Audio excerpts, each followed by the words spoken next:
पोलिसांसमोर सरेंडर झाले. असे एकूण 36 डाकूंची नोंद आहे. किती डाकूंची नोंद आहे? 36 डाकूंची अशा नोंद आहे की जे डाकू सज्जन झाले, ज्यांनी पोलिसांसमोर सरेंडर केलं. Can you imagine? Vinoba Bhave किती महान होते. हे विनोबा भावे भूदान चळवळ जेव्हा सुरू करतात आणि ते जेव्हा ग्रहत्याग करतात, तेव्हा हातामध्ये कोणतं पुस्तक घेतात? तो ज्ञानेश्वरी. कोणतं पुस्तक घेतात? ज्ञानेश्वरी हे पुस्तक विनोबा भावे हातात घेतात आणि ग्रहत्याग करतात.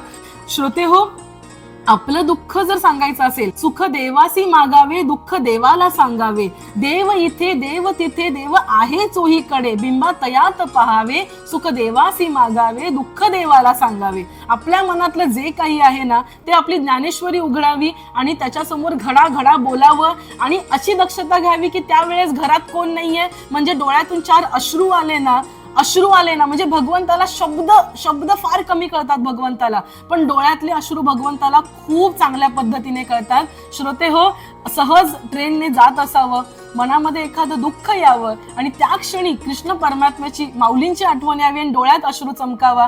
मी तुम्हाला गॅरंटीने सांगते, शब्दाची गरज नाहीये, माऊलींना तुमच्या मनातलं सगळं कळालं. जरी तुम्ही डोंबिवलीच्या ट्रेनमध्ये बसला असाल तरी तिथले संजीवन समाधीत असणाऱ्या आळंदीच्या माऊलींना सगळं जाऊन पोचतं. एवढा त्यांचा वायफाय स्ट्रॉंग असतो, एवढं लक्षात घ्या.